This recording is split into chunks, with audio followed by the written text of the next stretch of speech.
I want to share with you something that I've been learning in my practice of Zazen. And Zazen is the form of seated meditation in Zen Buddhism. I've been practicing this for a while, and if you've never heard of Zazen, it differs from traditional meditation in the sense that with traditional meditation, what you're doing is you're honing in on a certain point. And the idea is to remove all of the distractions or everything out of your mind so you can just hone in on this thing. And it's kind of like a concentrated absorption towards that one thing. Where in Zazen, they often refer to it as opening the hand of the mind. So instead of focusing in on one thing, you're sort of allowing everything to pass through, but you're not grasping onto anything. We usually don't notice how much we grasp onto this thought or that feeling or this sense of identity, or we just react to this immediately. It's almost like an unconscious process of always grasping and clinging to different aspects of experience. Where the idea with what's called shikantaza in Zen, which means just sitting, the idea is to open the hand of the mind, so you're just allowing what is and not grasping on any specific thought or feeling or sensation, even if it's quite a intense experience while you're sitting and it reveals quite a lot to you. They actually usually refer to that in Japanese Zen as makyo, which means like a worldly devil or worldly illusion. So even that you don't attach to, you just allow it to be entirely. And what I like about Zen in this way is that the idea is to put you in touch with a very raw, direct experience of reality, not to philosophize about it or wonder or speculate or create a system or have some ideology. It's just about this in its rawest, most uncut form, and not clinging to any pretense in the situation. So one of the other ways it's practiced, which I've been practicing now for a while, is referred to as koan in Zen. And what a koan is kind of like a riddle, but there's no conceptual answer. It's not like a regular riddle in the sense that it's like, oh, okay, what is it? And then you kind of like figure it out, and the point is to come to a conclusion. It's an open-ended riddle, you could think of it as. So for example, you could say, some koan examples are, what is the sound of one hand clapping? Or what was your grandfather's true face before you were born? Or the most frequently used koan in Zen, to my knowledge, and the one that I work with, is just often referred to as mu. And the story goes that a monk asked the teacher, Joshu, does a dog have Buddha nature? To which Joshu just responds, mu. And we won't get into what like the meaning behind that is, because there is no point, there is not meant to be a meaning behind it directly. It's meant to be something you experience. So what's interesting about this practice in koans, I am going somewhere with this, is it's very different to most other, if not anything else in life, where usually we're trying to get something or get somewhere. Where the idea with working with a koan or working with shikantaza even, although they're different approaches, they share a corollary in the sense that they're both open-ended completely, and they submerge you in the experience of not knowing and not being sure. And it's probably like the only thing in life where being uncertain is actually valued. Because if you went into a practice knowing all the answers and knowing where it went and knowing how it works, there's a kind of arrogance and kind of like a stink to that. And it detracts from the direct experience of what's happening, which is what Zen is all about. Zen is all about this. It's not about something else. That's why there's not so much emphasis on scripture and sutra and talking about all these things. I mean, they have these teachings, obviously, but the point is to always direct you back to what's happening in your sense fields in this experience. And I say all this, I give this preamble about Zen Buddhism to say that so often in our culture and our society, we place an enormous emphasis on always knowing what the next thing is or what the answer is. And as soon as there's an open space, as soon as nature abhors that vacuum of just not knowing what the answer is, we freak out, right? And we assume that something is very wrong. Something is very wrong with us or wrong with the situation, and we immediately need to cling to the next thing. And one way this works is in our intellect. So we intellectually always want to cling on to the next thing. That's one way in which you can see this played out. But another way which it plays out is actually just in filling the space in general, because that's a form of clinging as well. That's a form of knowing. It's not knowing in the intellectual sense as we would colloquially refer to knowing, but it's knowing in the sense that you're putting something there so you can interact with it at a familiar and often stimulating level. So you can see this with the way that I think I said in the last video to run that experiment where you go into your city district and notice how many people aren't on their phones or aren't even at least listening to AirPods. Like, how many people do you actually see just existing and not just filling up the space with a distraction? That's not me saying I'm above using my smartphone or AirPods, by the way. It's just an observation. If you go out and be a bit of a flaneur and like look around what's happening, you'll notice how many people they're always on the next thing, always filling the space. And it's not a judgment, it's important to understand that the culture that we live in is very hooked onto the idea of knowing something and having something to interact with that's familiar. And it's almost like there's no actual space for life to really flow through you. Part of what not knowing is, or not being sure about something, is just to be open in a state of wonder. And it's not the emotional, like glamorous idea of wondering, where it's like, oh, it's wonderful. Like, that's only a part of it. But wondering is more grounded, actually, when it's authentic. At least in my mind, wondering is more about just openly recognizing the truth of a circumstance or a situation. And again, that open-endedness and just being with what it is. This can be something that you recognize in yourself when you're looking into yourself. Like, if we have a personal problem, we might think, oh, I have this social issue. I find it difficult to go and talk to people. I find it difficult I'm finding it difficult with my business thing, or I'm kind of overweight, and then there's this sense of like, oh, it's because of, okay, so I know I have the problem, it's because of this, and now I want to figure it out. So what's the answer? I'll Google it. Okay, like, turns out that I'm excessively eating calories, and it's immediately just going on to the next thing and the next thing. It's just cramming more information in. Or even if you're going with a bit more depth, it's like, oh, I think it's because I'm traumatized and this and that, and it immediately just jumps to conclusion to conclusion to conclusion. It's always grasping.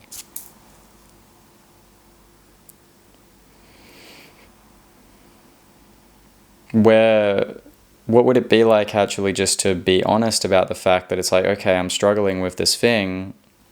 Do I actually really know why I'm struggling with it? Like, do I really know? Like, yeah, sure, there's some thought that comes up that points to a certain feeling that I can maybe relate to a point in my past, or something that someone spoke about, or something that my psychologist told me. But do I really know the nature of my suffering? Because that's what this is, right? It's suffering or doubt, struggling, feelings of entrapment, feeling of emptiness, meaninglessness. You check out my last video I made about anhedonia or meaninglessness if you're interested in that. It's this sense of struggling, and do I really know why that is? And usually, if we were honest about it, we would come to the conclusion that no, of course I don't know the root of my suffering.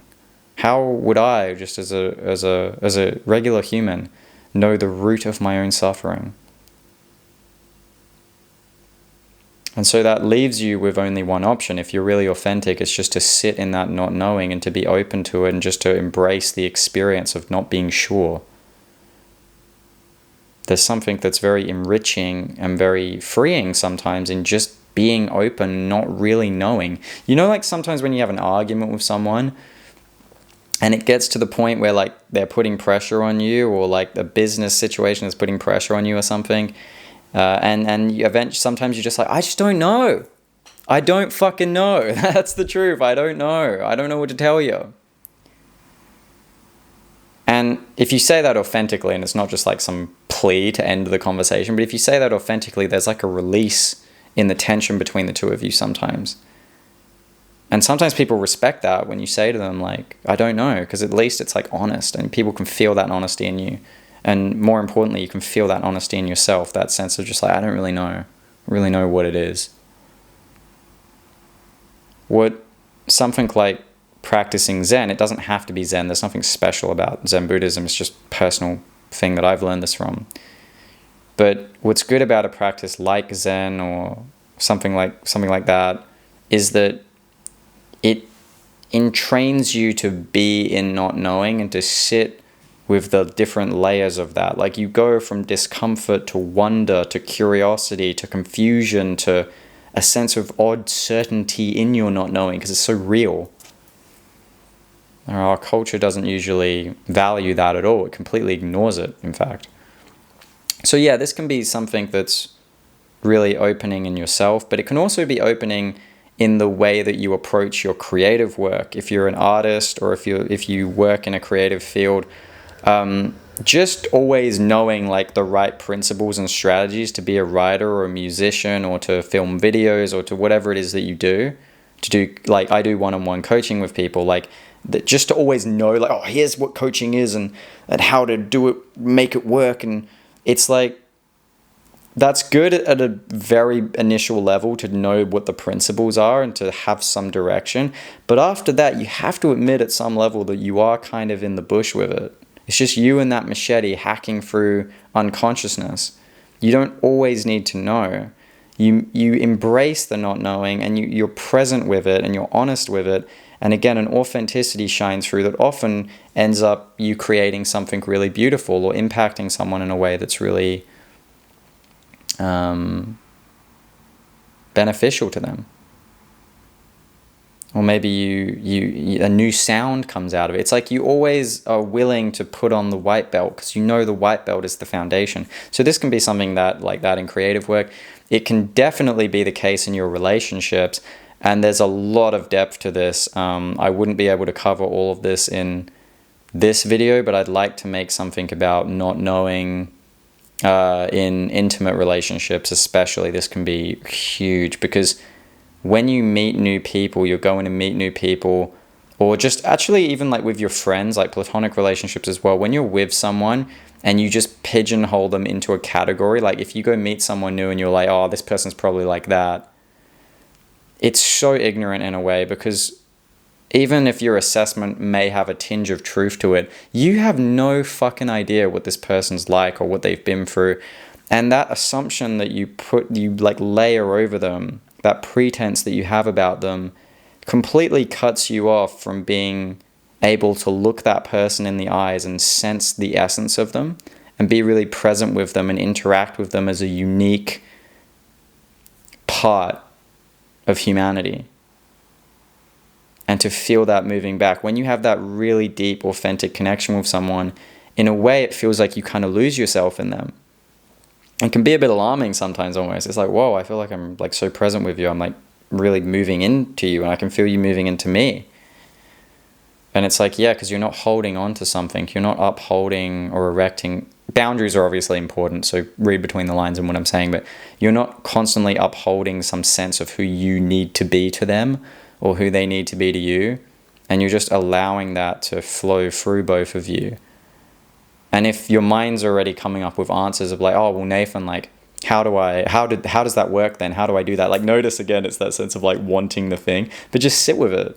Like, what does that feel like? It might make you feel uncomfortable hearing that from me. It might make you think, like, get triggered, or like it might make you feel, whoa, that sounds wonderful. I've always wanted, I didn't know that I wanted it in that way. Or yeah, I do have a connection like that with someone, but it's not something I can always have. It's like that directness, even if it's awkward, you're embracing that awkwardness and moving through into one another, moving through into that unknowingness. And more than anything else, more than all of these areas I've mentioned, like self, other, artistic and career pursuits. More fundamentally, like for me, it's actually just about life itself. It's like not just assuming that you know everything. That makes me very unhappy, I've noticed over time. Like the assumption that I always know what the answer is and I always know how it's going to go is a very misery-inducing thing, because it takes you away from the mystery of life.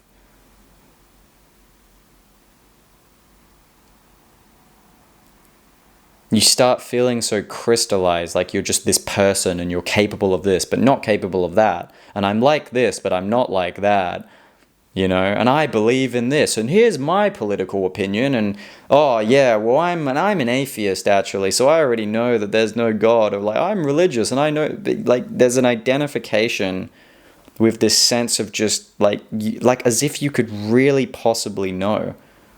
Like how do you even know the mechanism through which you come to know something? So by definition, like we'd call that epistemology, right? How do you know the method through which you came to know the thing is even valid? Because even understanding something through the world of concepts in the mind doesn't necessarily validate the truth of it. You can see this echoed in quantum physics, for example, right? It's not just the content that has to be measured, but it's the context.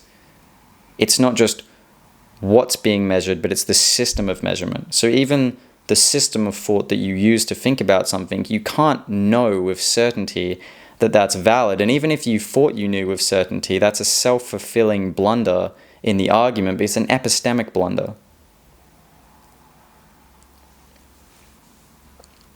Right? Because it's that system that thinks it's certain that keeps reaffirming its own certainty. It's not to say it is or isn't true, it's just to say being open to it. The whole point of this video is just to hit that little chink in your armor, like I'm repeating myself to try hit that in you, where you feel that openness of not knowing. And sometimes it feels a bit scary and uncertain. Other times it's like wonderfully peaceful. It's so fucking liberating to admit to yourself that you don't know when you really don't. And when you realize... spat in the camera there. When you realize that you don't know most of the time, you can let go into this more, and it stops feeling like life is like... Sometimes I feel like when I'm trying to know too much, or when I'm stressed, it starts to feel like life is like that Indiana Jones scene where the walls are like closing in on him, because it feels like, oh, life's gonna be this way and that way, and I'm not good enough because of this, and I'm this, and you're like trapped within the confines of your own certainty of what you are and what life is. And you can see it in people. Like you can see it when they're walking down the street. You can, you know, like I said with the smartphones, it's like I was just distracted from one, and then it's like, and I think a lot of people have this assumption, they're like holding out for a hero, I think, with like, oh yeah, I'm doing this now, but one day it will be better and I'll be peaceful and it will be good. And it's like this distant assumption that exists on the outer circumference of the consciousness, and that is just enough to provide leverage and to placate the dissatisfaction of today. I spoke a bit about that in the meaninglessness video, I think, as well. When you actually lean into your own hopelessness, counterintuitively, it's like, oh, life's only ever really like this. Like, yeah, sure, the personality changes and situations change and my circumstance change, but it really only ever is just being aware of different states of consciousness. Right? It's going to be the same now in 20 years. It's just that there'll be different aspects of consciousness that are fleshing themselves out. But there is only really ever just this, and a lot of what this is, I'd say more than 99.9% of this is unknown. And it forces you to take a deeper look at your own assumptions and beliefs in order to come in contact with the truth of your experience. This is a good trade-off, by the way. Coming in contact with the truth of your own experience opens you up so much. So, what I'd like to say just at the end of this is, if you're feeling like something's a bit off or awry, or you're sort of like stuck in something, can you look at it openly without immediately jumping to an answer and just notice where there is actually just that opening of not really being sure, and allow yourself to be in that uncertainty and that not being sure for a little bit, and just sort of embrace that? Even if it feels a little bit uncomfortable at first, is there a way that you can come in contact with that sense of not really knowing within yourself? Or within someone else? Sometimes it's easier to do this in a relationship with someone else. You might find that, for example, you're talking to someone and you're finding it's a bit dry, and instead of just like saying your thing and jumping to the next thing, but just like, let's say someone says to you like, oh yeah, I'm doing like pottery classes, and instead of being like, oh yeah, cool, pottery, that's good, like, well, I'm doing karate, like, it's like, what if you don't know why they're doing that? And it's like, oh, James is doing pottery. It's like, why do you like that? Why are you into that? It's like, I don't know, you know, like, I think it's something I guess like I've always kind of wanted to do it, but I never did. Do you feel, is there something about like when I think of pottery, this is me imitating the conversation. It's like, when I think of pottery, there's something quite kinesthetic about it. It's like, it's using your whole body. There's like a touch element, and it's also quite something you have to be quite direct and present with. It's not a very cerebral thing. Do you feel like that's part of it, like getting your hands involved? It's like a full motion. I can see you doing something like that, James. And it's like, oh yeah, maybe it is that. And then something else might come up from that. It's like, because that might prompt something in him, and that openness in your friend can be like, oh, whoa, like, Nathan really sees me. Like, he actually, like, he's with me. And that acknowledging someone else opens up the space of acknowledgement between you sometimes. You see how that works? It's kind of counterintuitive, because usually we think, how do I get my needs met with people? Or, and you know, some people will say, oh, I never think about that. I'm always thinking about other people's needs. But people pleasing is actually the same thing. It's your need to meet other people's needs. People pleasing can actually be a more nefarious form of that, actually. It's not always like that, but it can be. So don't think that that doesn't apply to you if you're someone who does that for other people. You might need to do the opposite, and you might need to actually turn into yourself more. You might need to mention to someone when you want them to address a certain aspect of you or listen to you like that. The downside of when you start to investigate these things with other people or your job situation or yourself, the downside is that when you start to shine the light of not really knowing, and thereby being authentic and truthful on your life and on your situation, sometimes it illuminates aspects that are not really that great in your experience, or that you've been doing. Like, you might like aspects of them, but you might have like motives that are actually not really authentic to you. Where the good news is, if you actually shine the light on these things and look at them more directly, ameliorating these false notions of what you want to be doing with yourself and your time, it can leave you in feeling like you're in the lurch a little bit, like you don't really know what's next. It's an aspect of this not knowing, but the plus side of it is you actually save yourself a lot of time and energy, and it actually solves a lot of other psychological problems that people have when they're doing things that are very authentic. Like, one of them, for example, is motivation and procrastination. It's like, oh, how do I get more motivated to do these things? I'm procrastinating, but it's like, maybe you don't really want to do those things. Like, yeah, sure, some things you do authentically want to do and you still procrastinate and are not motivated by, but maybe you don't want to like do gym work. And it's like, oh, I always miss the gym. It's like, maybe you're better off doing like calisthenics or yoga or something. Maybe that's more suited to you. Like, what is the actual motive behind it? What's the compelling reason why you'd be willing to put in that energy with that thing? And again, when you ask that, you may feel like you don't know at first, and that's okay. I wish someone had told me this when I was a lot younger. I wish someone had said that most of the time you just don't really know, and that's okay. And even when you do know, it's a relative certainty buried within the ocean of uncertainty that is the truth. So in little ways, you can teach yourself to be okay with not knowing. So the first one, like I said there, is just looking at your situation and looking more authentically at those things, and not being afraid if some voice or some part of you tries to fight it, some defensive aspect of you. That's one way. Another way is that, like, even if you're just out, like, at the bus stop, or you're sitting at home, and you can just, like, look at, like, for me, I, like, sometimes, like, look at my hand, or, like, an object or a series of objects in the room, or I'll try to extend my peripheral vision as far as it can go. And you just look, and it's just like, you just allow yourself to recognize that you don't really know the nature of anything. And try to actually get this in your direct experience, that you don't know the nature of everything in the room. It's not that you don't know what it is by definition, but do you really know the nature of the camera in front of you, or the book in front of you, holding the camera up in my case?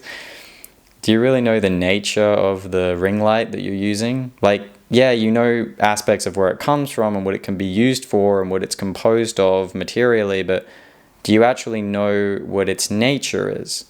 What does it mean to know the nature of something?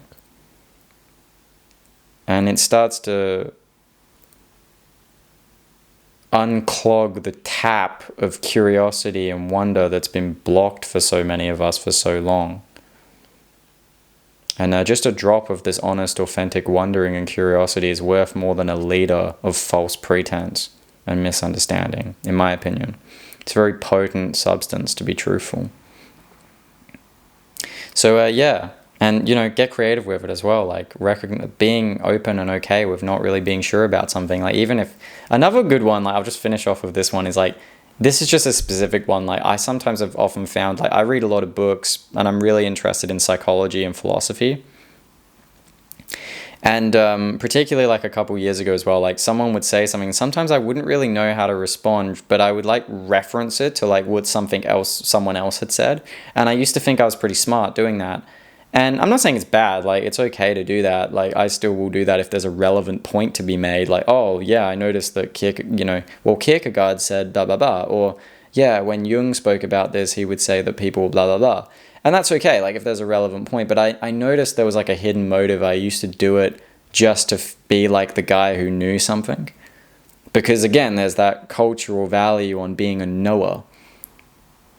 And you might notice that you find that kind of thing where you always need to have something to say. And notice how that's like an ego pattern. But sometimes it actually, you can just say, like, someone can say something like, what do you think? And you're like, I'm not really sure. But you can be in that not knowing together, right? You don't have to, like, not be sure and then it's like a catastrophe.